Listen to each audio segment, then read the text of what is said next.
Bizi izlemeye devam edin.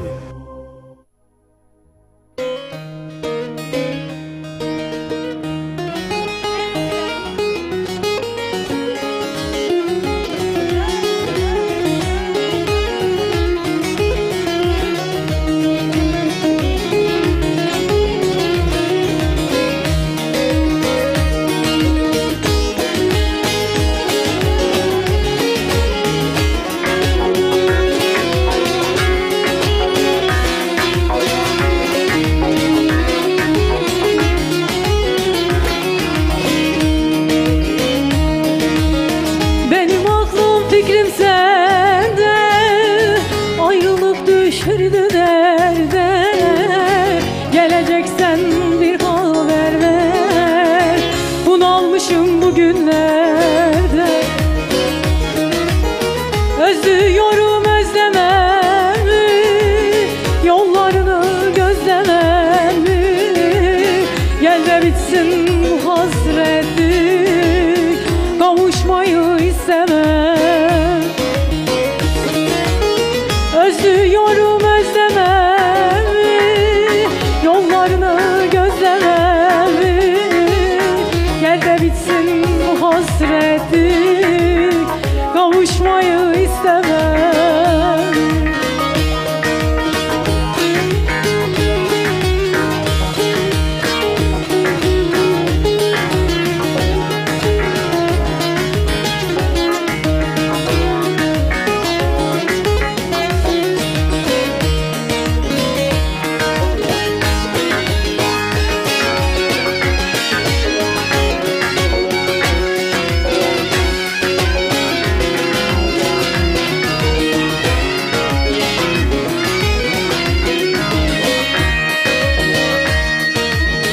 Hasret yakar da kül eder, ömür candan çürür gider.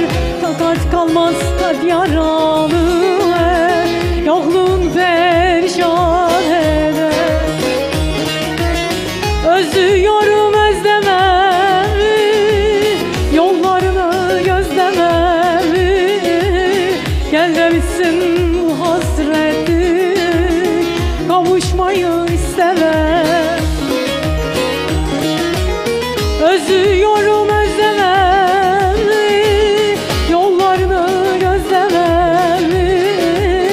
Gel de bitsin bu hasretlik, kavuşmayı istemem.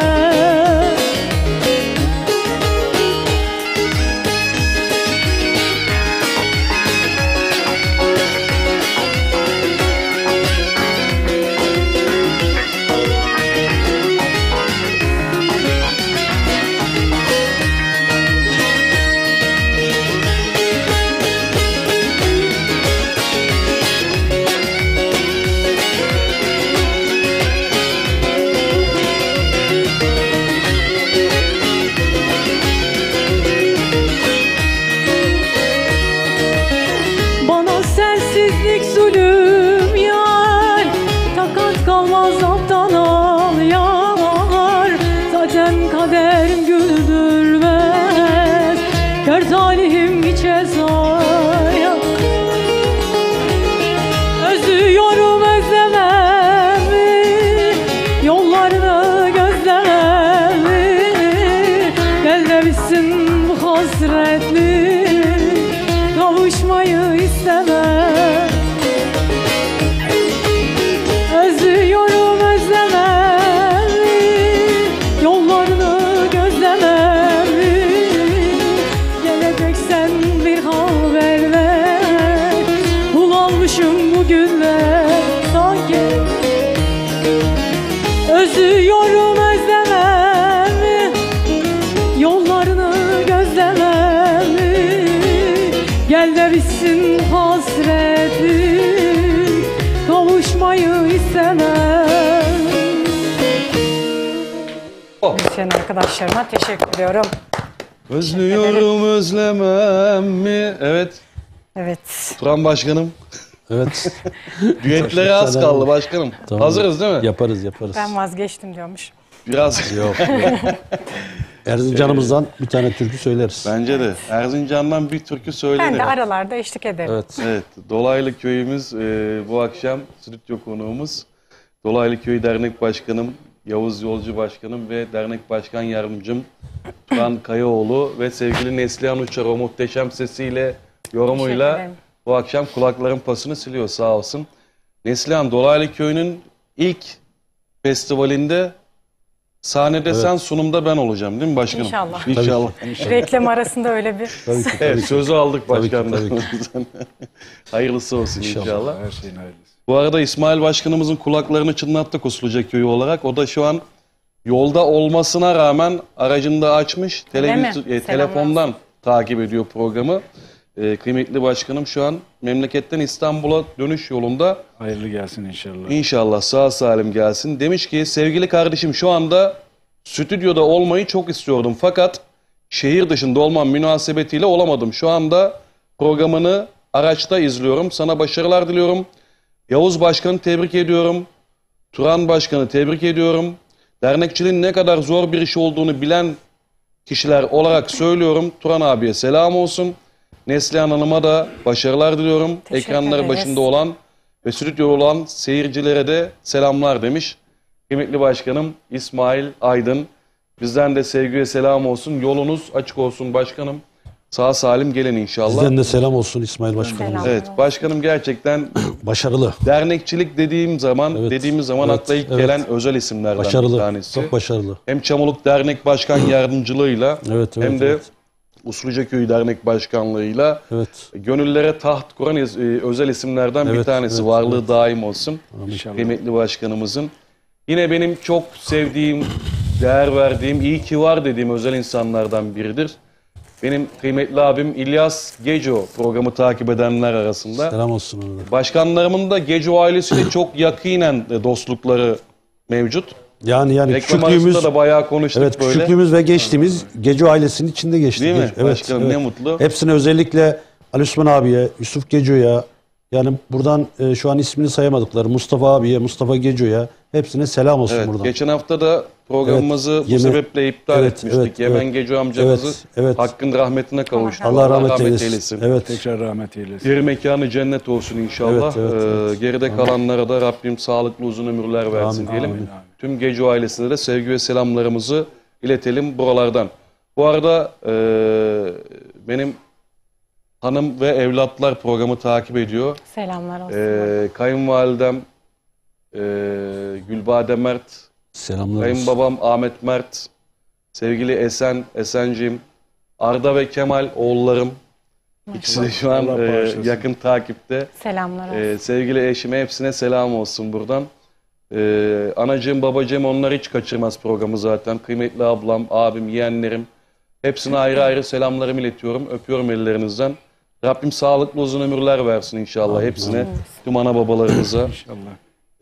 Hakkın rahmetine kavuşan aramızdan ayrılan ana babalarımıza da büyüklerimize de Rabbim rahmet eylesin. Yerleri mekanları cennet olsun inşallah. Amin. İnşallah. Amin. Evet, yoğun bir mesaj trafiğimiz var. Onun evvelinde programa katkı sağlayan kıymetli firma sahiplerine teşekkürlerimi iletmek istiyorum huzurlarınızda. Başta Demirhan Madencilik olmak üzere Oktay Bakırhan abime, Ergün Bakırhan kıymetli büyüğümüze, ağamıza teşekkür ediyorum.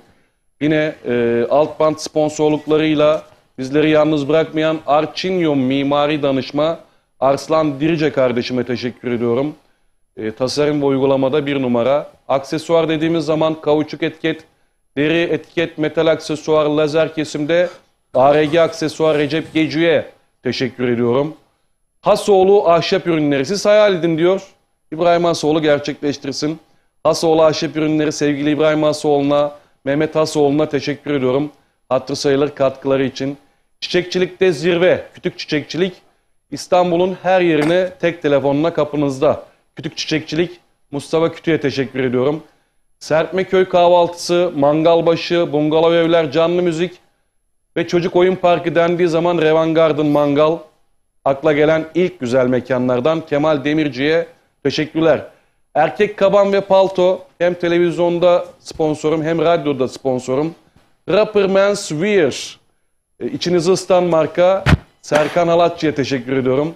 Gümüşhane Şiren Dernekler Federasyonu ŞİDEF Serkan Kaya Genel Başkanıma teşekkürler. Abdullah Canan amcama teşekkürler. Evet, Türklerin değişmeyen frekansı 94.4.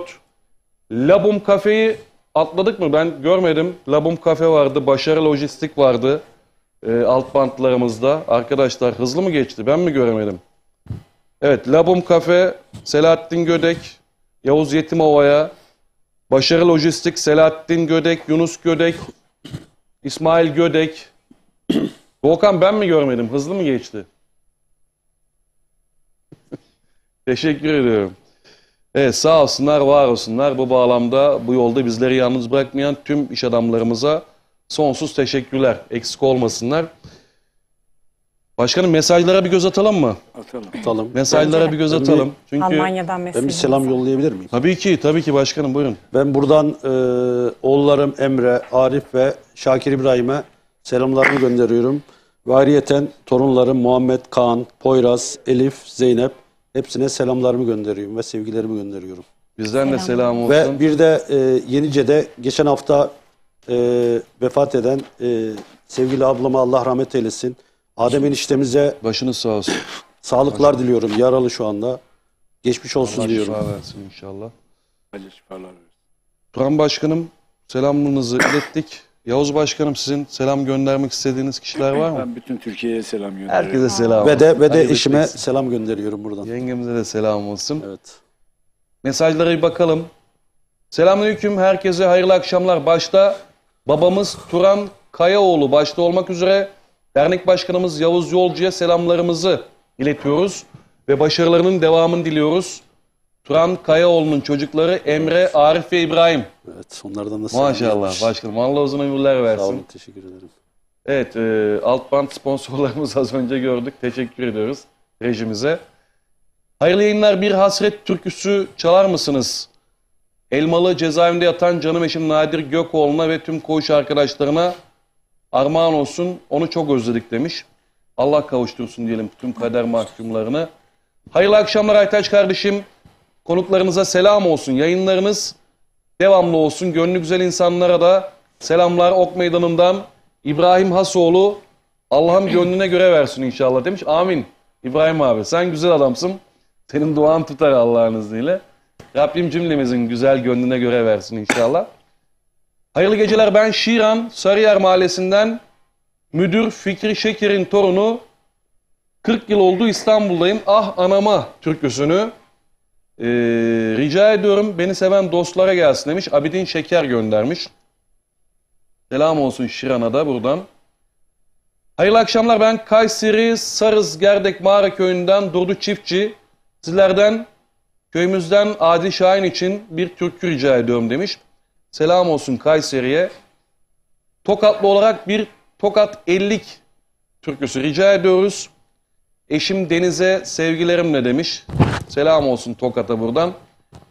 İyi programlar hemşerimiz Neslihan Uçar'dan sevgili eşim Selma için bir Arguvan türküsü rica ediyoruz. Almanya'dan Rıza Balcı. Selamlar olsun buradan. Sıradaki eserimiz gelsin. Evet Almanya'ya selam olsun bizden de. Gurbette de yurt dışında da çok Evet, yoğun evet. takip ediliyoruz. Hem radyo hem televizyon. Selamlar Gurbetteki olsun. tüm dinleyenlerimize sevgi ve selamlar buradan. İyi akşamlar. Biz Tokat Zile'den Sadık ve Leman Uçar, Neslihan Uçar'a başarılar diliyoruz. Sıradaki türkü tüm Uçar ailesine armağan olsun demiş. Amcam ve yengem selamlar olsun buradan. Bizden de selam olsun amcamıza, yengemize. İyi programlar Aytaç Bey. Sarı Papatya'mıza, Neslihan Uçar'a başarılar diliyoruz. Balcı ailesi. Yine Almanya'dan teşekkür ederiz. Selam olsun. Süleyman Altıntaş ve misafirlerine sıradaki Türkiye armağan olsun demiş. Mustafa Yücü, Sedat Yücü ve Haşim Yücü'ye sıradaki Türkiye armağan ediyorum. Programlarınızı severek takip ediyorum. İyi yayınlar demiş. Dayılarıma selam olsun buradan. İyi akşamlar. Ben Malatya Darende Ilıcalı'dan Hamit Cengiz. Sıradaki eser İstanbul'daki köylüm Soner Bahçeli'ye armağan olsun. Saygılar demiş. Teşekkür ediyoruz. İyi akşamlar. Kazören köyünden selamlar. Başkanımız Turan Kayaoğlu ve Yavuz Yolcu'ya selamlar demişler. Sizden de selam olsun. Evet, bizden de Teşekkür size ediyoruz. selam olsun. Selamlar olsun. Aytaç Bey merhabalar, ben Selim Ambar, Erzincan Refahiye Dolaylı Köyü'nden Sayın Başkanımız Yavuz Yolcu Beyefendi ve Sayın Başkan Yardımcımız Turan Kayaoğlu Beyefendi'ye, sanatçımıza çok çok selamlarımı iletiyorum. İyi yayınlar dilerim demiş. Bizden de selam olsun. Bizden de selam olsun Selim Bey'e. Bizim köyümüz. Sağ olsun. Hayırlı yayınlar. Turan Kayaoğlu ve derneğine başarılar diliyorum. İdris Bey göndermiş. Teşekkür Başkanım. ediyoruz. İdris'e selamlar olsun. Evet, bizden de selamlar, sevgiler. Selamünaleyküm, hayırlı akşamlar olsun. Kayseri'den Kemal Sağlam, eşim ve kendim için bir türkü rica ediyorum. Emeğinize, yüreğinize sağlık demiş. Eyvallah, çok teşekkür ediyorum, eksik olmayın. Başkanım, Dolaylı Köyü Derneğimiz kaç yılında kuruldu? 1996 yılında kuruldu. 96 yılında Bismillah dedik, başladık. Millet dedik başladık. Bugüne kadar da geldi. Evet, İyisiyle kötüsüyle devam ettirmenin peşindeyiz yani. maşallah. Bayağı da uzun bir süre olmuş. Evet. Üye sayımız şu an ne kadar başkanım? Şu anda 113 gözüküyor resmi üyemiz de işte biz bunu 170-180'lere çıkarmanın peşindeyiz. İnşallah. Köyümüzün toplam nüfusu başkanım? Takriben 500'dür yani. Bizim Evet. köy öyle büyük bir köy Ufak değil. ve şirin bir köydür. 500 ise 113, 125 dedik. 4'te 1 bir kayıt var yine başkanım. Doğru mu? Ama işte Ama biz bunu 250'lere çıkarmamız lazım. 150'lere çıkarmamız için bayan üye de yapmamız lazım. Evet. Bunların da çalışmalarını Gençlik yapıyoruz. kolları ve kadın kolları olarak bir çalışmalar İşte düşünüyor onların musunuz da başkanım? yeni çalışmalarına yeni başladık. Bence İnşallah de- en kısa sürede ikisini de halledeceğiz. Allah izin İnşallah. verirse. Bu sürprizi de verdik buradan. Evet. Aslında köyümüzün bir şey yok mu? Koyamıyor muyuz? Verdik. Var başkanım. O Köyüm- sürpriz. Evet, güzel O köyümüzü. şöyle yapacağım başkanım. Köyümüzün görüntülerini vereceğim. Köyümüzün görüntülerinden sonra da Aynen. Tamam. Turan Kayaoğlu Başkanım'dan ve Neslihan Uçar'dan çok güzel bir türkü dinleteceğim sizlere. Hatta madem sözü açıldı ben biraz daha böyle heyecanlandırayım istedim ama izleyicileri. Neslihan ne diyorsun? Köyümüzün çok güzel bir videosu var.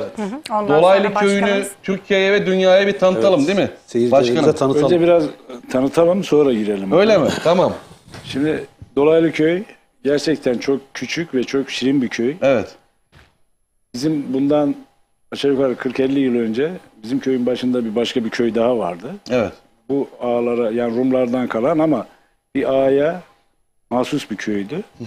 Biz 1980 yılında bu ağanın çocuklarından biz bu köyü satın aldık. Ve köyümüzün yüz ölçümünü neredeyse 3'e katladık yani. 1980 80'lerde başkanım. ve o 80'lerde çok zor İmkansızlıklar şartlar. içinde alındı Çok, orası. çok yani. zor şartlarda. Evet. İnsan işte ineğini sattı, öküzünü sattı, koyununu tabii, tabii. sattı. Biz o zaman erkek çocuk başı 100 bin liraydı o zaman. Evet. Her erkek çocuk başına 100'er bin lira koyduk. Biz o araziyi aldık. Çok büyük arazi. Çok güzel. Evet yani şu anda Refahiye'nin belki de yüz ölçümü en büyük olan köydür. En küçük köy ama yüz ölçümü Yüz en büyük ölçümü köy. en büyük En olan. küçük Vay, ve köydür. en güzel köyüdür. En güzel. Ayrı bir özellik taşıyor bence. Yani. Ya zaten şimdi görüntülerde de göreceksin zaten. Evet. O ilk girişte dağların arkasında bayağı bir büyük bir alanımız var yani. Evet, Refahiye'ye ben kadar izledim, uzanıyor gördüm. yani. Çok beğendim başım. Çok evet. güzel, çok şirin bir köy. Evet. Dolaylı köyü. Sonrasında başkanım 80'lerde köyü satın Bak aldınız. 80'lerde o kadar fedakarlık yapan köylümüz bugün bir dernek binası almaya cesaret edemiyoruz. Şey de yapamıyoruz yani. Yani bu dernek Vallahi köyü satın alan dernek binası değil mi? Hayli hayli Yani- satın alması lazım. Ya bizim dedelerimizin, babalarımızın yaptığını şu anda torunları yapamıyor. İşin özü bu kadar net İnşallah. yani. Biz inanıyoruz ki dolaylı köylüleri artık bu saatten Bu sonra yayından sonra. köyünün güzelliğinin farkına varacak. Ne kadar değerli bir köy içerisinde bir fert olduğunun farkına varacak. Ve herkes elini taşın altına koyacak başkanım. Mutlaka Koyması koymamız gerekiyor bence. ya zaten köyümüzde gerçekten zengin iş adamlarımız da var. Aslında istenilse alınmayacak bir şey değil yani dernek yeri. Gerçekten fedakarlık yapan iş adamlarımız da var ama şimdiye kadar gelen bütün dernek başkanlarımız bu işle alakalı bayağı uğraştılar ama olmadı. Başkanım bence biz Olmadı. denizi geçmişiz. Yani Derede boğulmayız. Evet, evet. Aynen. Buradan dolaylı köylü değerli iş adamlarımıza da seslenelim. En yakın zamanda güzel bir dernek binamız olsun. Hatta açılışına biz de gidelim Neslihan. İnşallah. Olur mu? İnşallah. Dolaylı köyümüzün dernek binasının açılışına. Olsun da gelin. İnşallah. İnşallah, inşallah. Buradan da bu temennimizi ilettik dolaylı köylü hemşerilerimize. O zaman videomuzu izleyelim. Sonrasında İzleyelim. Turan Başkanımızın ve Neslihan'ın güzel bir düeti olacak. İnşallah. Değil mi? Neslihan hazır mıyız? İnşallah. Değil mi Tabii inşallah? ki. Evet. Sen arkadaş. O zaman görüntümüzü izleyelim. Bu arada Sonrasında- izlemeden önce de Buyurun bu başkanım. drone çekimini yapan köyümüzün damadı, benim de amcamın kızının damadı. Evet. Onur Çalışkaner'e gerçekten emeklerinden Teşekkür ötürü ederim. çok teşekkür ediyorum. Çok güzel bir görüntü çıkarmış ortaya. Evet. İzleyelim bakalım. Evet, şimdi Dolaylı Köyü'nü izliyoruz efendim.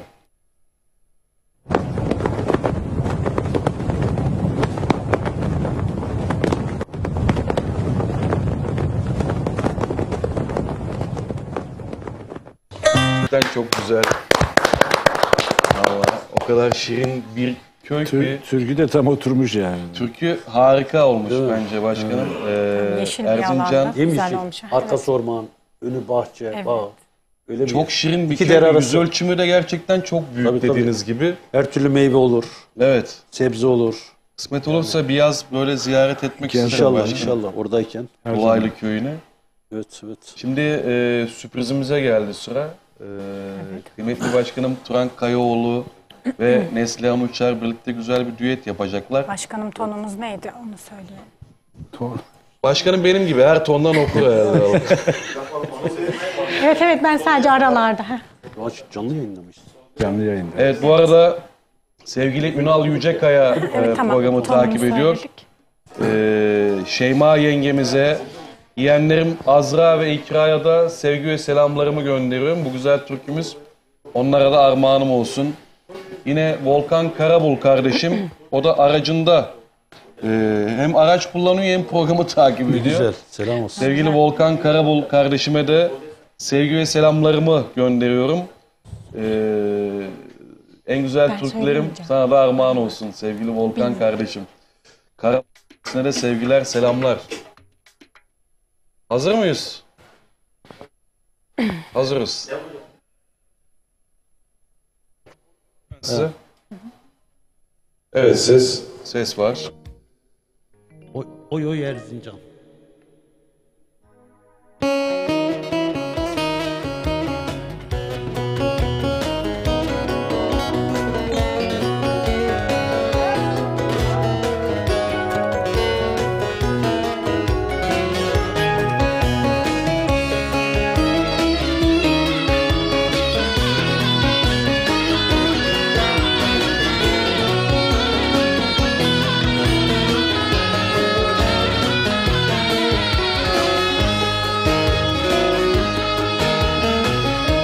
Erzincan'a karlar yağmış, sakal tutan buz bağlamış. Erzincan'a karlar yağmış, sakal tutan buz bağlamış. Ben gurbete giderken ardım sıra yaralamış. Oy oy Erzincan'ım, sana kurban olsun canım. Refayeden gelir geçer benim sevgili sultanım. Oy oy Erzincan'ım, sana kurban olsun canım.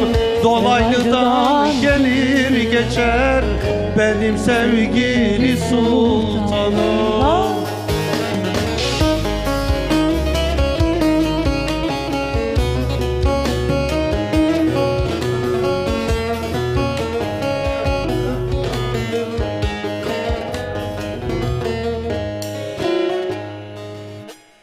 Kıymetli başkanımıza teşekkür ediyoruz. Teşekkür ederim. Ağzına yüreğine sağlık başkanım. ederiz. Bir uzun hava yapalım. Erzincan'ı, Bir bemol. Refahiye, Dolaylı Köyü'nü gezdirdim. Yani.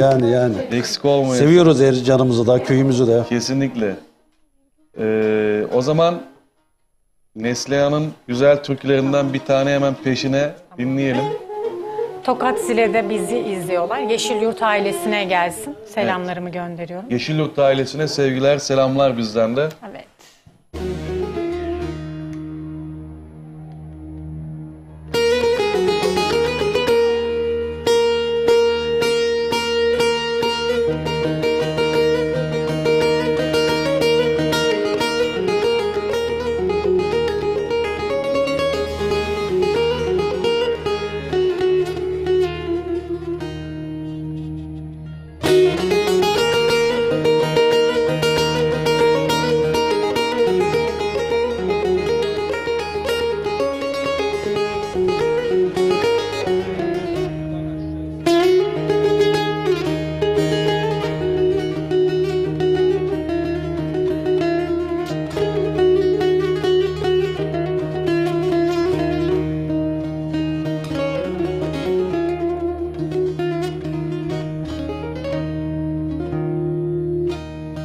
Yüce dağ başında ardıç fidanı,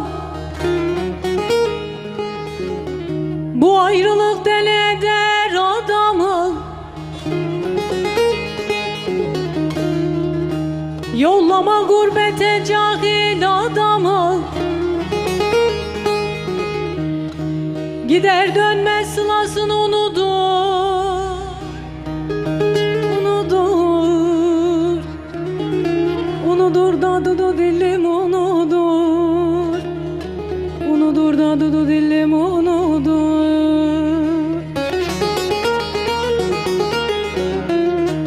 Yollama gurbete cahil adamı, gider dönmez sılasını unutur, unutur, unutur da dudu dilim unutur, unutur da suna boylum unutur. Yol üstüne bir gül diktim, biter garipçe garipçe.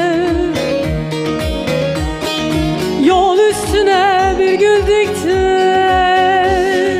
biter garipçe garipçe. Dalına da bir kuş konmuş, öter garipçe garipçe. Dalına da bir kuş konmuş, öter garipçe garipçe.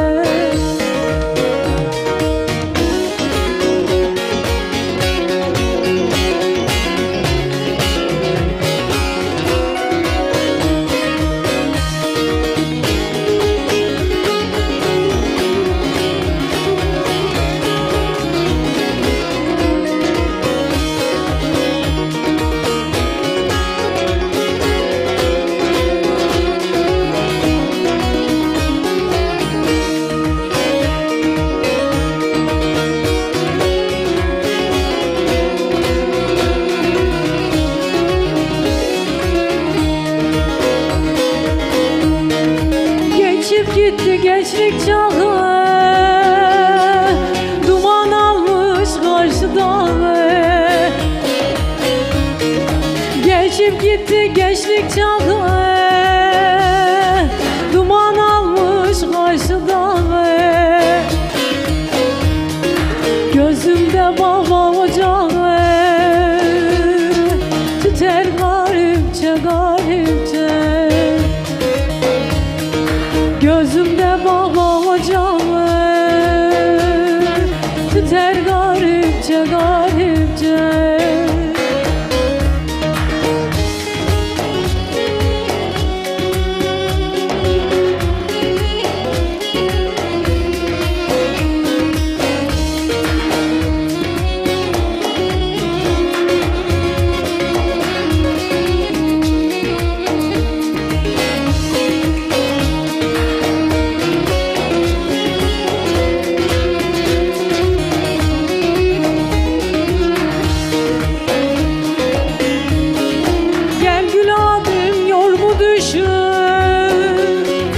Yaşım buldu 35'i. Gel gül abi yor bu düşü. Yaşım buldu 35'i. Ömür bir akşam güneşi, batar garipçe garipçe. Ömür bir akşam güneşi, batar garipçe garipçe. Bülbül gibi düştüm zara, gel yaramı sor nazlıya. Bülbül gibi düştüm zara, gel yaramı sor nazlıya. Derunumda derin yara, gel yaramı gör nazlıya. Gel yaramı gör nazlıya. Derunumda derin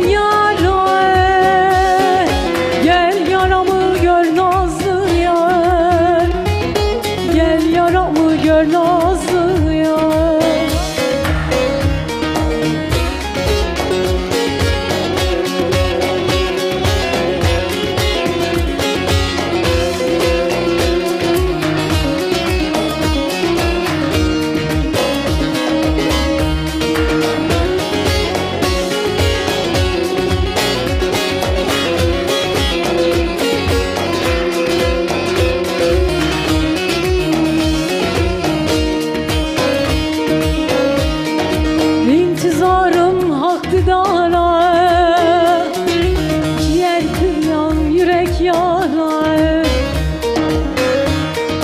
İntizarım hakkıdara, ciğer büryan yürek yara. Derdime senden bir çare, el uzat da sar nazlı yar, el uzat da sar nazlı yar. Derdime senden bir çare, el uzat da sar nazlı yar, el uzat da sar nazlı yar.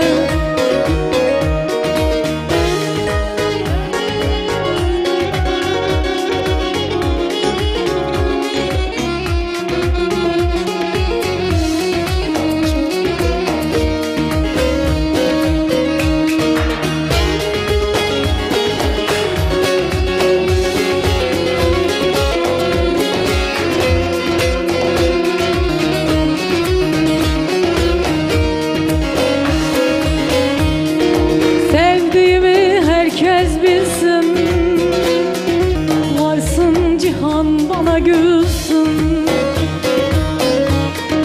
Sevdiğimi herkes bilsin, varsın cihan bana gülsün. Tüm güzeller haram olsun, senden gayrı yar nazlı yar, senden gayrı yar nazlı yar. Tüm güzeller haram olsun olsun, senden gayrı yar nazlı yar, senden gayrı yar nazlı yar. Bravo. Arkadaşlar, müzisyen arkadaşlarıma gelsin. Ne kadar güzel İki bir tane türkü bağladık ve öyle. ne kadar güzel okudun. Teşekkür ederim. Harikasın Neslihan. Ağzına yüreğine sağlık. O güzel duyguna Sağ ol. sağlık. Evet, yoğun bir mesaj trafiğimiz var başkanım. Ama öncesinde benim size soracağım bir özel soru var. Dolaylı Köyü Dernek Başkanlığı'nda 2. döneminiz başkanım. Evet. Başlangıçtan bu zamana Dolaylı Köyü Derneği olarak ne gibi faaliyetleriniz oldu?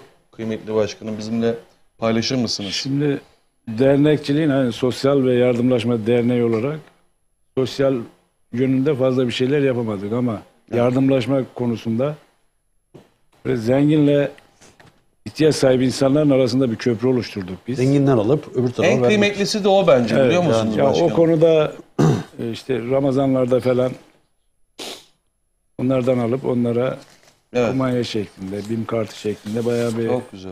yardımlar. Ama köye bir şeyler yapıldı. Yani onları da anlat. Köye de yapıldı. Köye de Evet. Başkanım, siz de Tabii ekleyebilirsiniz. köye de bir şeyler yapıldı. ya Aynen. köyümüzün camisinin bayağı bir tadilat işleri vardı. Onları yaptırdık 2 sene içinde. Ne güzel. Onu da zaten kendimizi dernek olarak yapmıyoruz. Bunu bir kere belirtelim. Evet. Hayır. Dernek olarak Ama dernek ama organize ediyor. iş adamlarımız olarak biz dernek olarak vesile oluyoruz. İş adamlarımız da bunu Allah razı olsun hiçbir zaman bizi kırmadan ne istesek veriyorlar, yaptırıyoruz. Camimizin tadilatını yaptırdık.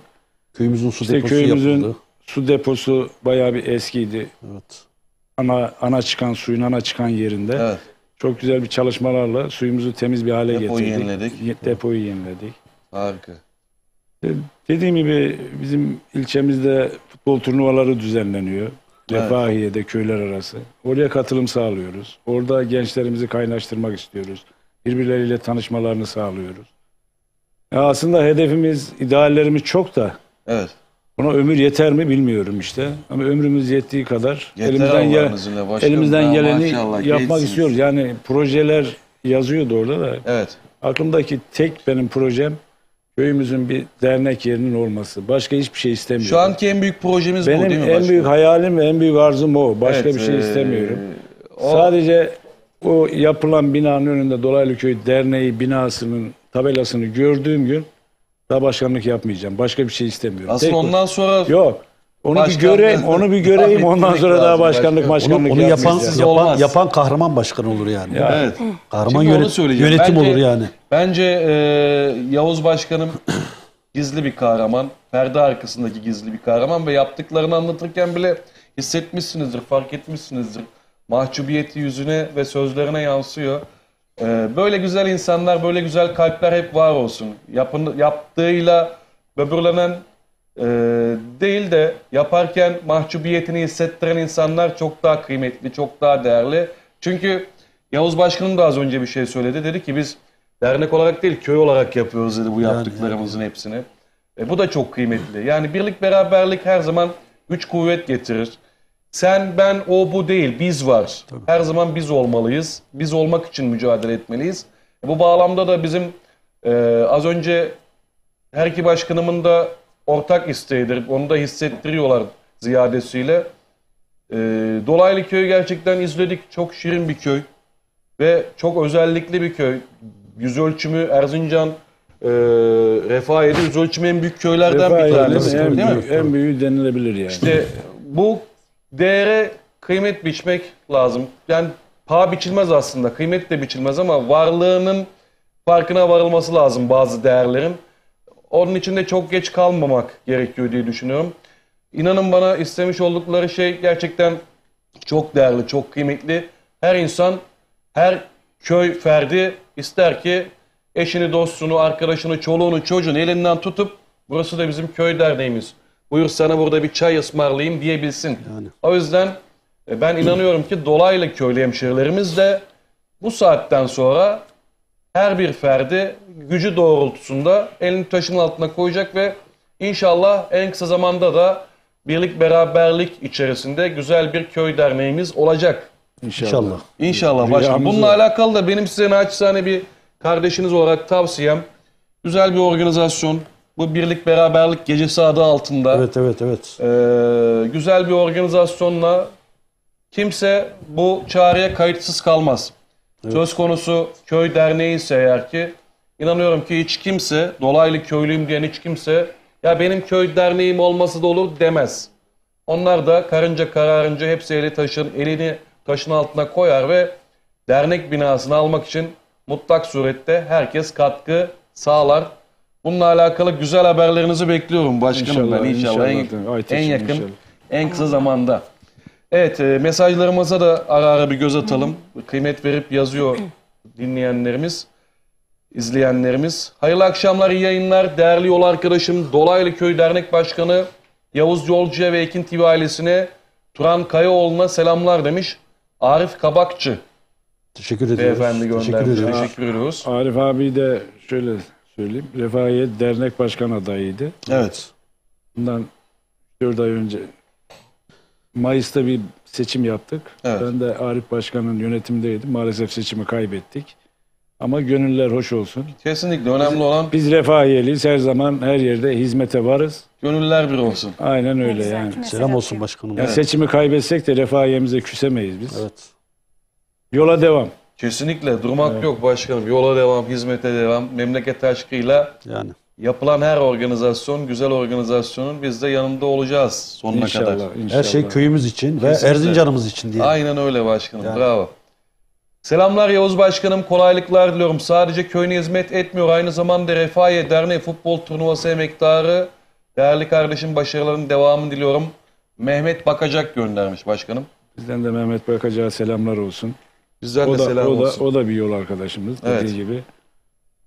Sıradaki türkü Tokat Zile Yeni Dağı köyüne ve Asan ailesine gelsin. Yayınlar diliyorum demişler. Teşekkür Yeni ediyoruz. Dağ köyüne. Evet.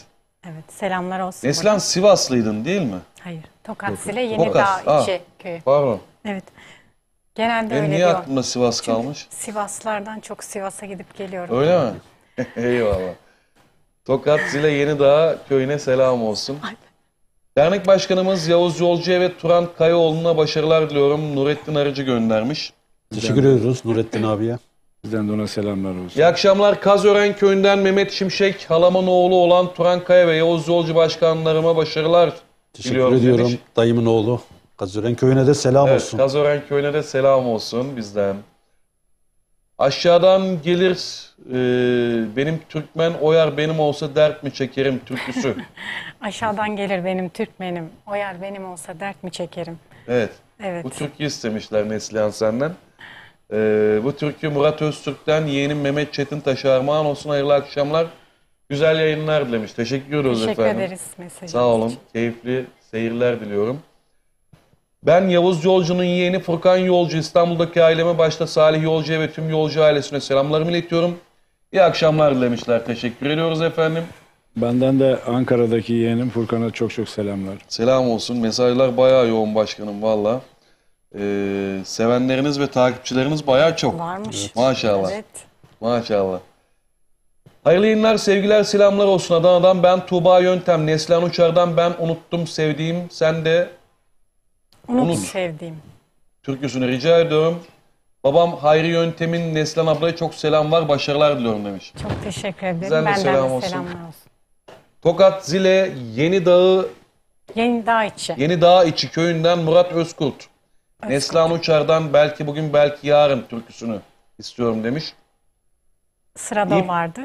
Evet. Öyle yaparız. Selamlar olsun. İyi programlar. Dernek Başkanımız Yavuz Yolcu ve Başkan Yardımcımız Turan Kayaoğlu'na selamlar. Celal Ambar ve Ambar ailesi göndermiş. Teşekkür ediyoruz. Kendisi de daim olur. Ben de daima selamlar söylüyorum. Selam olsun bizden de. Antalya'ya da selam olsun. Antalya. Eyvallah başkanım. Antalya'da selamlar. Hayırlı programlar olsun abi. Ailecek izliyoruz. Erzincan'dan Hüseyin Gündüz, Ahmet Kaya'dan Kelepçe eserini istiyorum. Söylerseniz çok sevinirim. İyi yayınlar, iyi akşamlar demiş. Gezmiyor. Erzincan'a selamlar. İyi akşamlar Ekin TV. Sivas'tan Neslihan Hanım'a selamlar, Gezmiyor. sevgiler. Başarılar diliyorum. Neslihan Hanım'dan bir türkü rica ediyorum demiş. Engin Uğurlu. Selam olsun Sivas'a. Az önce Sivas'ı andık. Sivas'tan mesaj geldi. Yavuz Yolcu'ya selamlar. Ambar ailesi olarak izliyoruz. Alanya'dan Celal Ambar göndermiş. Selam. Hayırlı akşamlar. Turan Kayaoğlu ve derneğine başarılar diliyorum. Selamlar demiş. Tahsin İşte. Hişt göndermiş. Başkanım. Selamlar olsun Tahsin akrabamız. Tahsin Bey'e de selamlar, sevgiler. Merhabalar, iyi akşamlar. Ben Hatay'dan Hüseyin Demir. Sıradaki Türkiye Elbistan halkı ve tüm depremzedeler için armağan olsun demiş. Teşekkür ediyoruz. Hayırlı akşamlar. Ben Yenice köyünden Suat Suda. Sevgili ortağım Turan Kayaoğlu ve Yavuz Yolcu beyefendilere selam olsun demiş. Selamlar olsun Suat'a da babasına da selamlar olsun Asım Bizden abi. de sevgiler, selamlar Suda ailesine, Yenice'ye selam halkına olsun. selam olsun. Dolaylı köyüne ve Ekin Türk ailesine Turan Kayaoğlu ve Yavuz Yolcu'ya selamlar. Tayfun Kayaoğlu göndermiş. Teşekkür ediyoruz Tayfun'a da.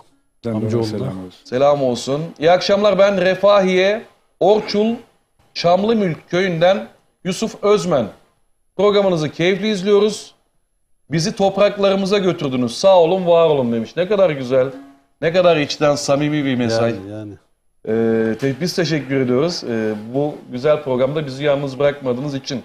Orçullu canlara selam olsun. Sıradaki türkü tüm Orçullu canlara armağan olsun demiş. Selam olsun bizden de. Şimdi kısa bir reklam aramız var efendim. Reklamlardan sonra artık yavaş yavaş toparlayacağız programı. Başkanlarımla son bir hasbuhal edeceğim. Neslihan Uçar'ın o güzel sesinden, yorumundan yine güzel türküler dinleyeceğiz. Ama öncesinde kısa bir reklam arası.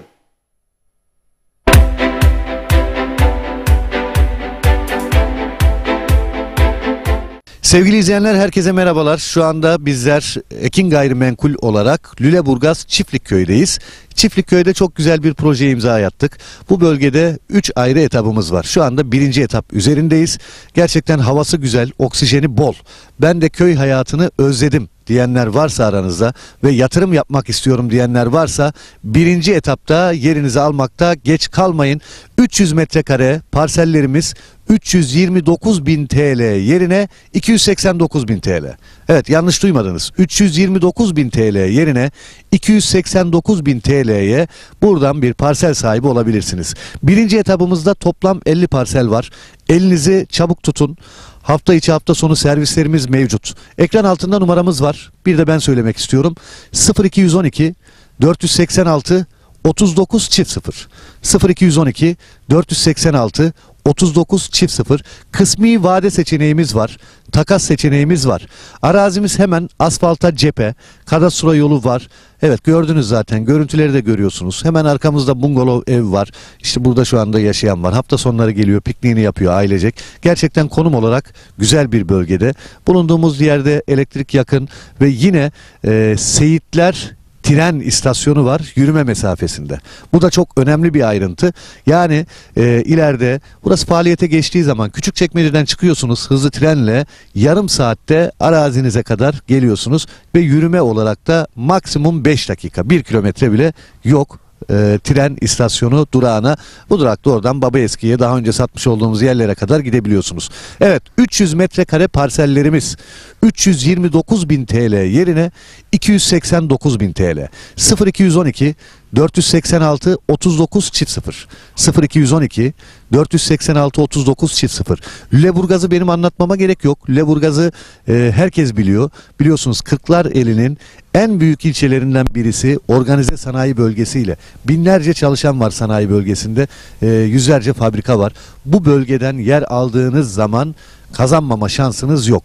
Biz bu zamana kadar yapmış olduğumuz projelerde 1'e 2, 1'e 3, 1'e 5 kazananları biliyoruz. Evet, bütün projelerimiz kazançlı alışveriş. O yüzden sizler de Lüleburgaz Çiftlikköy'den gelin bir parsel sahibi olun. 300 metrekare parsellerimiz, ana asfalta cephe, dümdüz bir yer, yeşil bir alan. Ekranlarda görüyorsunuz zaten. 329.000 yerine 289.000 TL. Şok fiyat. Bu fiyatı kaçırmayın. Hafta içi hafta sonu servislerimiz var. Hangi gün müsaitseniz söyleyin, sizi getirelim. Özellikle hafta sonu kalabalık bir şekilde geliyoruz. Sabah kahvaltımızı yapıyoruz. Araçlarımız saat 11'de Beylikdüzü'nden kalkıyor. Beylikdüzü'nden hep birlikte geliyoruz. Arazimizde sunumumuzu yapıyoruz. Arzu edenler beğeniyor. Tapunuzu hemen alıyorsunuz. Önce tapunuzu alıyorsunuz. Sonra ödemenizi yapıyorsunuz. Evet, görüyorsunuz ne kadar güzel. Hobi bahçesi yapmış. Ekranda gördüğünüz yerleşimin hemen yanında. Tren istasyonuna çok yakın konumda olması bir artıdır. Lüleburgaz'a da 15 dakika mesafede araçla. Lüleburgaz gerçekten çok büyük bir sanayi kenti, organize sanayi bölgesi.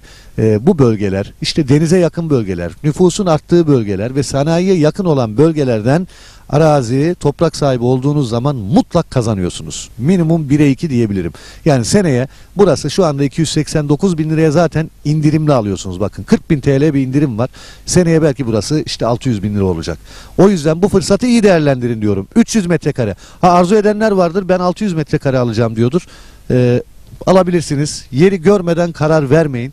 Gördüğünüz zaman zaten anlattığımızı göreceksiniz. Burada Çiftlikköy bölgesinde 3 etapımız var. Şu anda 1. etapta satışımız başladı. 1. etapta benim bulunduğum yer. Evet, kadastro yolunun şu anda ben üzerindeyim. Arkamda bungalov ev var. Hobi bahçesi yapılmış, etrafı çevrilmiş. Sizler de aynı şekilde yapabilirsiniz. Yine drone çekimlerimizde görüyorsunuz işte. Yine hobi bahçeleri var, evler var, binalar var. İnsanlar burada bir yaşam sürüyor. Yaşam merkezinin hemen yanı başında ve özellikle söylüyorum, burası çok önemli. Tren istasyonuna yürüme mesafesinde ve bu fırsatı da değerlendirin derim. Ekin Gayrimenkul olarak bu zamana kadar hep kazandırdık. Bundan sonra da kazandırmaya devam edeceğiz. Etap 1. 0212 486 39 0 329.000 TL yerine kısa süreliğine 289.000 TL. Çağrı atmanız yeterli. Hemen tapunuzu alıyorsunuz.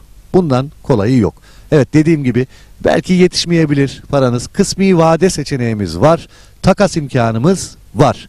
Evet, 300 metrekareden başlıyor. 600 alabilirsiniz. Bir dönüme yakın alabilirsiniz. Artık hem bütçenize hem zevkinize göre. Yer çok güzel. Dümdüz bir alan. Ana asfalta cephe. Hızlı tren istasyonuna yürüme mesafesinde. Kadastro yolunun yanında. Yerleşime yakın. Lüleburgaz Sanayi Bölgesi ve Çiftlikköy'ünün içinde 1. etap. 329.000 TL yerine 289.000 TL kısa süreliğine. Bu fırsatı değerlendirin. Numaramızı tekrar ediyorum. 0212 486 39 0. Çağrı atmanız yeterli. 0212 486 39 0.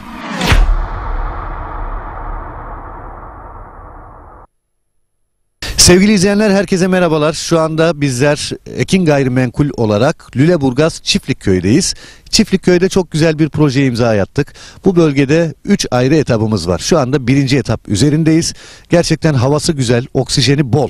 Ben de köy hayatını özledim. diyenler varsa aranızda ve yatırım yapmak istiyorum diyenler varsa birinci etapta yerinizi almakta geç kalmayın.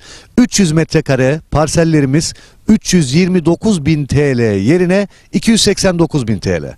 Evet, yanlış duymadınız. 329.000 TL yerine 289.000 TL'ye buradan bir parsel sahibi olabilirsiniz. Birinci etapımızda toplam 50 parsel var. Elinizi çabuk tutun. Hafta içi hafta sonu servislerimiz mevcut. Ekran altında numaramız var. Bir de ben söylemek istiyorum. 0212 486 39 çift 0 0212 486 39 çift 0. Kısmi vade seçeneğimiz var. Takas seçeneğimiz var. Arazimiz hemen asfalta cephe. Kadastro yolu var. Evet, gördünüz zaten. Görüntüleri de görüyorsunuz. Hemen arkamızda bungalov ev var. İşte burada şu anda yaşayan var. Hafta sonları geliyor, pikniğini yapıyor ailecek. Gerçekten konum olarak güzel bir bölgede. Bulunduğumuz yerde elektrik yakın ve yine Seyitler tren istasyonu var yürüme mesafesinde. Bu da çok önemli bir ayrıntı. Yani ileride burası faaliyete geçtiği zaman Küçükçekmece'den çıkıyorsunuz hızlı trenle, yarım saatte arazinize kadar geliyorsunuz ve yürüme olarak da maksimum 5 dakika, 1 kilometre bile yok. Tren istasyonu durağına, bu durakta oradan Babaeski'ye, daha önce satmış olduğumuz yerlere kadar gidebiliyorsunuz. Evet, 300 metrekare parsellerimiz 329.000 TL yerine 289.000 TL. 0212 486 39 çift 0 0212 486 39 çift 0. Lüleburgaz'ı benim anlatmama gerek yok. Lüleburgaz'ı herkes biliyor. Biliyorsunuz Kırklareli'nin en büyük ilçelerinden birisi, organize sanayi bölgesiyle. Binlerce çalışan var sanayi bölgesinde. Yüzlerce fabrika var. Bu bölgeden yer aldığınız zaman kazanmama şansınız yok. Biz bu zamana kadar yapmış olduğumuz projelerde 1'e 2, 1'e 3, 1'e 5 kazananları biliyoruz. Evet, bütün projelerimiz kazançlı alışveriş. O yüzden sizler de Lüleburgaz Çiftlikköy'den gelin bir parsel sahibi olun. 300 metrekare parsellerimiz, ana asfalta cephe, dümdüz bir yer, yeşil bir alan. Ekranlarda görüyorsunuz zaten. 329.000 yerine 289.000 TL. Şok fiyat. Bu fiyatı kaçırmayın. Hafta içi hafta sonu servislerimiz var. Hangi gün müsaitseniz söyleyin, sizi getirelim. Özellikle hafta sonu kalabalık bir şekilde geliyoruz. Sabah kahvaltımızı yapıyoruz. Araçlarımız saat 11'de Beylikdüzü'nden kalkıyor. Beylikdüzü'nden hep birlikte geliyoruz. Arazimizde sunumumuzu yapıyoruz. Arzu edenler beğeniyor. Tapunuzu hemen alıyorsunuz. Önce tapunuzu alıyorsunuz. Sonra ödemenizi yapıyorsunuz. Evet, görüyorsunuz ne kadar güzel. Hobi bahçesi yapmış. Ekranda gördüğünüz yerleşimin hemen yanında. Tren istasyonuna çok yakın konumda olması bir artıdır. Lüleburgaz'a da 15 dakika mesafede araçla. Lüleburgaz gerçekten çok büyük bir sanayi kenti, organize sanayi bölgesi. Bu bölgeler, işte denize yakın bölgeler, nüfusun arttığı bölgeler ve sanayiye yakın olan bölgelerden arazi, toprak sahibi olduğunuz zaman mutlak kazanıyorsunuz. Minimum 1'e 2 diyebilirim. Yani seneye burası şu anda 289.000 liraya zaten indirimli alıyorsunuz. Bakın 40.000 TL bir indirim var. Seneye belki burası işte 600.000 lira olacak. O yüzden bu fırsatı iyi değerlendirin diyorum. 300 metrekare. Arzu edenler vardır, ben 600 metrekare alacağım diyordur. Alabilirsiniz. Yeri görmeden karar vermeyin. Gördüğünüz zaman zaten anlattığımızı göreceksiniz. Burada Çiftlikköy bölgesinde 3 etapımız var. Şu anda 1. etapta satışımız başladı. 1. etapta benim bulunduğum yer. Evet, kadastro yolunun şu anda ben üzerindeyim. Arkamda bungalov ev var. Hobi bahçesi yapılmış, etrafı çevrilmiş. Sizler de aynı şekilde yapabilirsiniz. Yine drone çekimlerimizde görüyorsunuz işte. Yine hobi bahçeleri var, evler var, binalar var. İnsanlar burada bir yaşam sürüyor. Yaşam merkezinin hemen yanı başında ve özellikle söylüyorum, burası çok önemli. Tren istasyonuna yürüme mesafesinde ve bu fırsatı da değerlendirin derim. Ekin Gayrimenkul olarak bu zamana kadar hep kazandırdık. Bundan sonra da kazandırmaya devam edeceğiz. Etap 1. 0212 486 39 çift 0. 329.000 TL yerine kısa süreliğine 289.000 TL. Çağrı atmanız yeterli. Hemen tapunuzu alıyorsunuz. Bundan kolayı yok. Evet, dediğim gibi belki yetişmeyebilir paranız. Kısmi vade seçeneğimiz var. Takas imkanımız var. Evet, 300 metrekareden başlıyor. 600 alabilirsiniz, bir dönüme yakın alabilirsiniz artık. Hem bütçenize hem zevkinize göre. Yer çok güzel, dümdüz bir alan. Ana asfalta cephe, hızlı tren istasyonuna yürüme mesafesinde, kadastro yolunun yanında, yerleşime yakın Lüleburgaz Sanayi Bölgesi ve Çiftlik Köyü'nün içinde birinci etap. 329.000 TL yerine 289.000 TL kısa süreliğine. Bu fırsatı değerlendirin. Numaramızı tekrar ediyorum. 0212 486 39 0. Çağrı atmanız yeterli. 0212 486 39 0.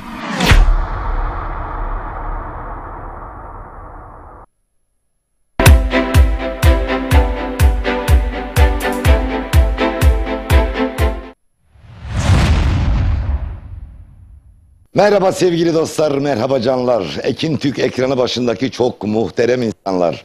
Nurettin Bay'dan, Bay Show'dan bir salı akşamından bir yıl aradan sonra hepiniz... Nurettin Bay'ın hazırlayıp sunduğu Bay Show'un bu haftaki konuğu Nihal Dede. Ben aldım yaylalara, duman aldı dağlara, ben aldım yaylalara. Kara gözlü sevdum geldi mi buralara, kara gözlü sevdum geldi mi buralara. Gülgen ağaçlar. Bay Show her salı saat 21.30'da Ekin Türk TV'de sizlerle. Yanımda kalmadın canımın içi.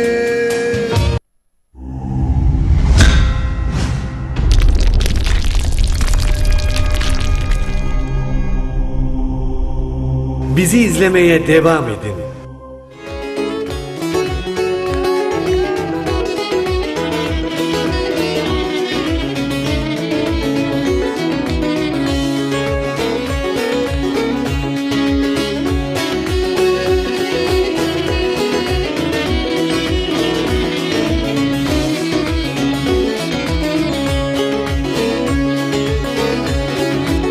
Belki bugün belki yarın ölürüm, sayılı günlerim bitti bitecek.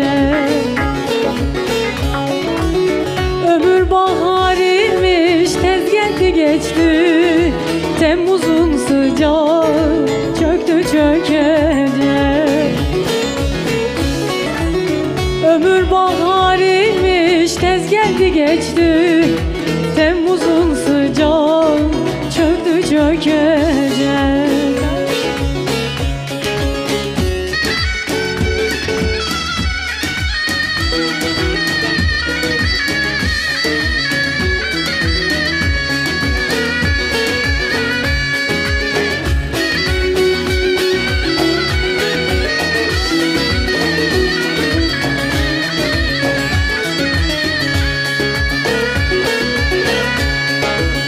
Geçim derdi daraldıkça daraldı, umut ektim tarlamızı sel aldı. Ömrümün üstünde yıllar yol aldı, kara toprak üstüm örtü örtecek. Ömrümün üstünde yıllar yol aldı, kara toprak üstüm örtü örtecek.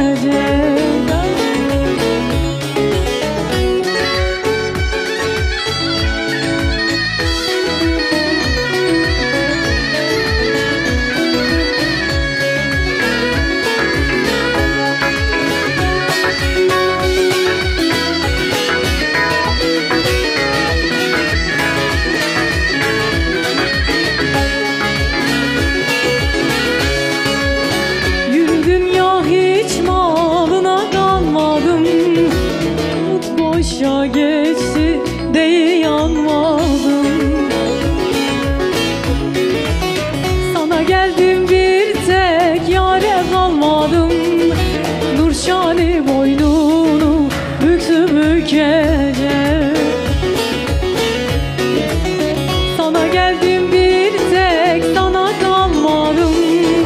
Nurşani boynunu büktü bükecek. Teşekkür ederim. Alkışlar Neslihan Sizlere Uçar gelsin. için.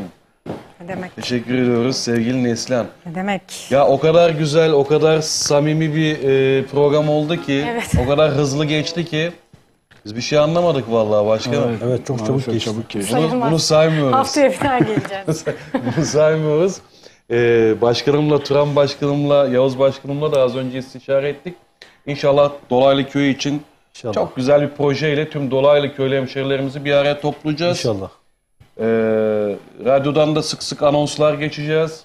Ama ben inanıyorum ki Dolaylı Köylü hemşerilerimiz onlardan beklediğimiz ilgi alakayı çok çok daha fazla bir şekilde hissettirecek ve gösterecekler dernek başkanlarımıza ve yönetimine.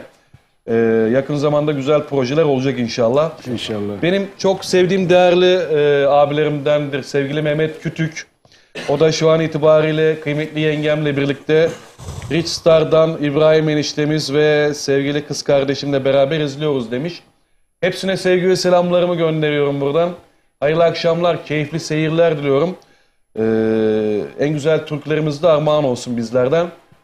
Altband sponsorlarımız Arçinyum Mimarlık, Mimari Danışma Arslan Dirce kardeşime teşekkür ediyorum. Aksesuar denince akla gelen ilk markadır ARG Aksesuar Recep Gecü. Teşekkür ediyorum hatır sayılır destekleri için. Ahşap'ın mimarıdır. Ahşap'ın en tecrübeli markasıdır. Hasoğlu Ahşap Ürünleri. İbrahim Hasoğlu'na ve Mehmet Hasoğlu'na teşekkürler.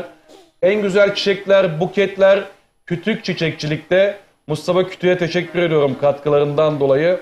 Ve Serpmeköy kahvaltısı, mangalbaşı, bungalov evler, canlı müzik hepsi ve daha fazlası Revan Garden'da Kemal Demirci imzalı muhteşem bir mekan.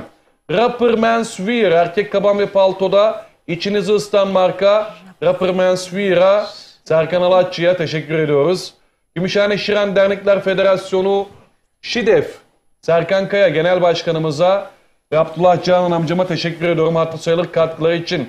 Labum Cafe Türk ve Dünya mutfağından muhteşem lezzetli yemekler Yavuz Yetimova ve Selahattin Gödek'e teşekkür ediyorum hatır sayılır katkıları için.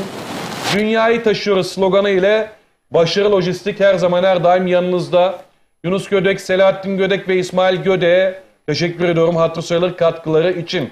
Ve Radyo 2'nin hafta içi her gün 12 ile 16 saatler arasında ben de programda oluyorum. Evet. Sizleri de birbirinden güzel türküleri dinlemeye bekliyoruz arkadaşlar. Birbirinden kıymetli radyo programcısı arkadaşlarımla en güzel türküleri Radyo 2'nin ayrıcalığıyla, farkıyla sizlerle buluşturmaya devam ediyoruz. Ve yavaş yavaş programın sonlarına doğru yaklaştık. Bugün dedim ya çok içten, çok samimi, doğal bir program oldu. Biz bize Doğal, güzel, evet. keyifli bir sohbet ortamı, keyifli bir hasbuhal. Hem sohbete, muhabbete doyduk hem de güzel türkülere doyduk sevgili Teşekkür ederim. Neslihan sayesinde. Sağ olun. Dolaylı köyümüz öyle bir iki saatle anlatılacak bir köy değil. Asla. Günleri versek, ayları versek bizdeki Dolaylı köyünü anlatamayız. Bizdeki Dolaylı köyü sevdası hiçbir zaman bitmez, tükenmez. Tek bir istirhamımız var, o da birlik beraberlik içerisinde Dolaylı köyünü çok daha güzel yerlere taşımak. Bu bağlamda dernek başkanlarım, dernek başkan yardımcım elini taşın altına, elini değil gövdesini taşın altına koymuşlar. Biz buradayız diyorlar ve tek istedikleri Dolaylı köylü hemşerilerinden destek. Yanlarında olduğunu hissettirin. Başka hiçbir şey istemiyoruz. Ve en kısa zamanda da inşallah inanıyorum ki bir dahaki buluşmamızda ben şu güzel müjdeyi duymak istiyorum başkanlarımın ağzından. Aytaç, biz dernek binamızı aldık. Neslihan'la seni de çaya kahveye bekliyoruz. İnşallah. Değil mi? İnşallah. Bu güzel temenniyle ben sözü kıymetli başkanım Yavuz Yolcu'ya bırakıyorum. Başkanım ayaklarınıza sağlık. Geldiniz. Teşekkür Şeref ederim. verdiniz. Allah razı olsun. Teşekkür ederiz. Ben bugün ameliyat olan çok sevdiğim abim Şeref Yolcu'ya geçmiş olsun diyorum. Geçmiş olsun bizden de. Bütün Yolcu ailesine, bütün Dolaylı köy halkına, bütün Refahiye'ye ve bütün Erzincan'a ve bütün Türkiye'ye ve Filistin'e. Evet. Oradaki kardeşlerimizi de Orada da Allah onlara da kutluyoruz. yardım etsin. Amin, Onlara da inşallah. onlara da destek için elimizden ne geliyorsa yapalım. Her zaman. Dualarımızla her zaman yanındayız. Güzel Filistin program oldu. Neslihan Hanım'a da teşekkür ediyoruz. Ağzına sağlık. Ayaklarınıza sağlık. Ben diyeceklerim bu kadar. Başkanım programdan keyif aldıysanız ne mutlu. Güzel oldu. Güzel ağırlamaya gayret Çabucak gösterdik. geçti ama güzel oldu. Sağ olun. Size de çok teşekkür ederiz. Ben teşekkür Bizi davet ediyorum. ettiğiniz için. Şeref Sağ olun, verdiniz. var olun. İsmail Başkanıma da tekrar teşekkür ediyorum. Hayırlı olsun, hayırlı gelsin. İnşallah. Acele Selam olsun etmesin. başkanımıza. Evet. Bu kadar, benden bu kadar. Başkanıma teşekkür ediyorum ve Dolaylı Köyü Dernek Başkan Yardımcım Sayın Turan Kayaoğlu Başkanım da bugün gerçekten ayrı bir renk kattı. Sözüyle, sohbetiyle, muhabbetiyle, sürpriz türküsüyle programa inanılmaz renk kattı. Öncelikle doğallığı için ve güler yüzü için kendisine çok teşekkür ediyorum. Ben de teşekkür ederim. Başkanım, buralara kadar geldiniz, şeref verdiniz. Çok mutlu olduk. Sizi tanımak çok güzeldi. Allah razı olsun. İnşallah farklı programlarda yine bir araya geleceğiz. İnşallah. Ümit ediyorum. Ben de size teşekkür ediyorum. Bizi buraya davet ettiniz. Çok iyi şekilde de ağırladınız. Sağ olun başkanım. Ben de buradan Dolaylı Köyü'ndekilere selamlarımı gönderiyorum. Özellikle Şakir amcaya ve orada kalanların hepsine selamlarımı gönderiyorum. Gelinlerimi unuttum. Onlara da selam olsun. Ve Kazören'e selam olsun. Evet. Perçem'e selam olsun. Yenice'ye selam olsun. Usluca'ya selam olsun. Erzincan'ımıza selam olsun. Bizi izleyen herkese selam olsun. Özellikle de Kayaoğlu ailesine buradan selamlarımı gönderiyorum. Evet, bizden de sevgiler, selamlar. Bugün Ekin TV ekranlarında günlerden Erzincan Refahiye Dolaylı Köyü'ydü. Evet. Çok güzel bir program oldu. Bizi bu programda yalnız bırakmayan tüm Ekin TV izleyenlerine teşekkür ediyorum. Teşekkürün en büyüğü de sevgili Neslihan Uçar'a. Hiç istemedim. Evet, teşekkür Ben de ediyoruz. Oradan bakıyorum kendime. Çok güzel ederim. türküleriyle bizleri mest etti bu gece. Çok teşekkür ederim. Çok başarılısın. Sesin, yorumun, duruşun ve bu yolda kat ettiğin kilometreler çok değerli, çok kıymetli. Çok teşekkür ederim. Başarıların her zaman daim olsun inşallah. İnşallah. Senin de son sözlerin varsa Vallahi dinlemek nasıl isteriz. geçti anlamadım ben de. Çok keyifliydi Böyle gerçekten. o kadar çok eser ayarladım ki hani Evet. geçmiş okurum. Zaman Bunu yetmedi. saymıyoruz. Yine inşallah Evet. güzel bir program Güzel yapacağız bir davetinize yerden. teşekkür ederim. Ben teşekkür ederim. Ekran başında bizi izleyen, mesaj gönderen herkese selamlar olsun. Hacer yengemiz bizi izliyor. Evet. Özellikle ona selamlar olsun. Müzisyen arkadaşlarıma teşekkür ediyorum. Evet, sağ olsunlar, Size var teşekkür olsunlar. ediyorum. Birlik beraberliğiniz Teşekkür daim ederiz. olsun Teşekkür inşallah. ederiz. O Başka zaman bir programda görüşmek dileğiyle. bu programı güzel bir Neslihan Uçar türküsüyle taçlandıralım bence. Evet. Finali öyle yapalım. Evet öyle yapalım. Horon yapalım, horon yapalım, hareketli olsun. Tamam. Haydi bakalım.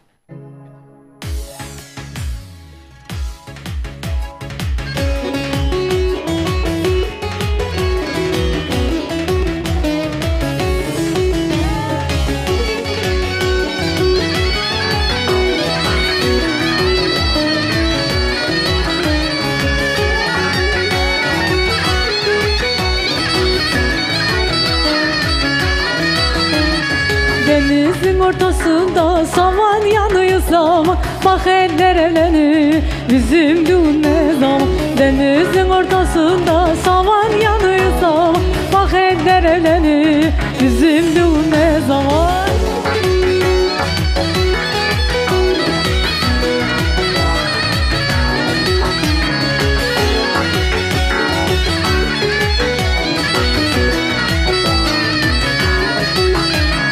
Yaylaya gidesice, günleri deresice, ne kadar güzel olmuş, ne aklıma gelesice. Denizin ortasında saman yanıyor zaman. Bak eller evlenir bizim düğün ne zaman. Denizin ortasında saman yanıyor zaman. Bak eller evlenir bizim düğün ne zaman.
Topladım taşlarını, topladım taşlarını.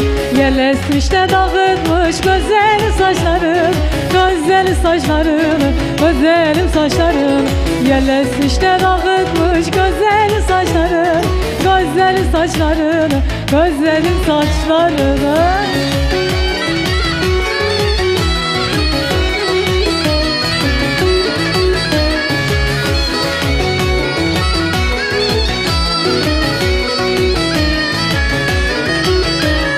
Terledim koltuğumdan, gömleksiz olduğumda, gömleksiz olduğumda, gömleksiz olduğumda. Baban seni vermedi, ben yetim olduğumda, ben öksüz olduğumda, ben yetim olduğumda. Anan seni vermedi, ben yetim olduğumda, ben öksüz olduğumda, ben yetim olduğumda.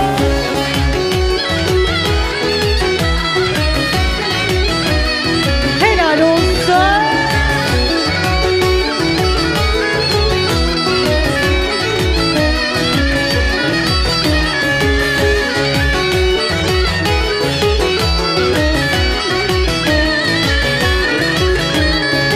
Düğüne geliyorlar güzeller güzeller, eğlenip gülüyorlar güzeller güzeller.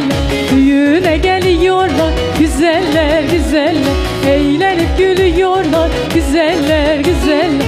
İçlerinden birine güzeller güzeller, içlerinden birine güzeller güzeller. Vurgunum biliyorlar güzeller güzeller, vurgunum biliyorlar güzeller güzeller. Oy güzeller güzeller, güzeller güzeller, gerdana gül güzeller güzeller güzeller. Niye